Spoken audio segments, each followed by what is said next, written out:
30 жылға жуық тарихы бар аудандық аурухана 2012 жылы апаттық жағдайда деп танылған болатын. Енді міне аралдықтардың көптен күткен арман орындалып, жаңа нысанның іргетасы қаланды. Ұлыстың ұлы күніндегі игі шараға облыс әкімі арна келіп қатысып, аралдықтардың қуанышымен ортақтасты.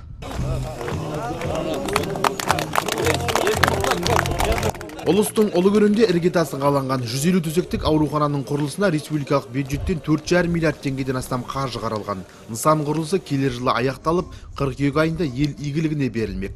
Жаңа аурухана соңғы үлгідегі медициналық құрал жабдықтармен жабдықталатын болады. Аудандық больницаның басшылығына тапсырма, мынау келетін медициналық оборудованияны бәрін мұқият қабылдап, оны инсталляциясын жасап, бірінші қыркүйек күні аудандық больница толыққанды жұмысқа кірісу керек. Денсаулық сақтау, білім саласына, әлеуметтік басқа мәселелерге, әлеуметтік қолдауға қаржы бөлу жағынан республиканың аймақтарына жан басына шаққанда Қызылорда облысы бірінші орында. Ең көп қаржыны әлеуметтік дамуға біз жұмсап отырмыз. Бүгінде аудандық денсаулық сақтау саласында 1000-ға жуық қызметкер болса, жаңа аурухана пайдалануға берілген соң тағы да жұмыс орындары ашылмақ. Жұмыссыздық мәселесін жойып, әлеуметтің әлеуетін жақсарту қазіргі таңда өзекті мәселенің бірі. Осы орайда Арал ауданы бойынша шағын және орта кәсіпкерлікті дамытудың 2017 жылға арналған іс жоспары бекіді. Ол іске асқанда 623 адам жұмыспен қамтылады деп күтілуде. Ауданымызда қазір өнімсіз 2995 адам бар. Сол кісілерді жұмыспен қамту мақсатында осы жол іс-шараны бекітіп отырмыз.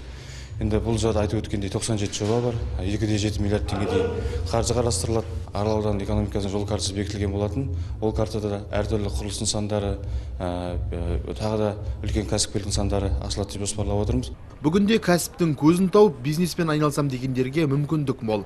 Тіпті шалғайдағы ауылдардың өзінде шаштараз, нан пісіру цехы, дүкен, автокөліктерге техникалық қызмет көрсету орталығын ашуға болады. Бірақ көп адамдар бұл іске бет бұрғысы келмейді. Аудан әкімінің жиынында аймақ басшысы осы мәселені басты назарға алып, шағын және орта бизнеспен айналысушылар қатарын көбейту керектігін айтты. Және әрбір ауыл әкіміне осы мәселеге байланысты апта сайын есеп беру міндеттелді. Бізде талдау орталығы бар, сіздер білесіз шығарсыз, ситуацияны түсіндірді. Жетісіне бір рет барлық аудандардың селолық округтың несінде жаңағы біз қадағалап отырамыз сіздердің жұмыстарыңызды. Жай ғана орта кіші бизнесті дамытып жатыр деген сөз әңгіме болмайды. Егер сіз мысалы қанша субъект адамды кәсіпкер ретінде тіркедіңіз, ол анау пенсионный фондқа қанша қаржы төледі, салық қанша төледі, сақтандыруға қанша төледі, соның барлық цифр алдымызда тұратын болады. Сондықтан селолық округтың әкімдерінің әсіресе айтайын осы мәселеге үлкен жауапкершілікпен қарайсыздар. Сіздердің жұмыстарыңызды Қызылордадан отырып тікелей қадағалап отыратын боламыз. Жыл соңына дейін барлық елді мекендерде кемінде 2 жобадан жүзеге асырылу жоспарлануда. Сөйтіп 300-ге жуық адам жұмыспен қамтылуы тиіс. Аудандағы шағын және орта кәсіпкерлікті дамыту жоспарымен танысқан аймақ басшысы қолға алынған барлық жобаның жүйелі жүзеге асырылуын тапсырды. Әкімжан Жолтаев, Бауыржан Қожамұратов, Төрехан Қожахметов, Қазақстан Қызылорда телеарнасы, Арал ауданынан.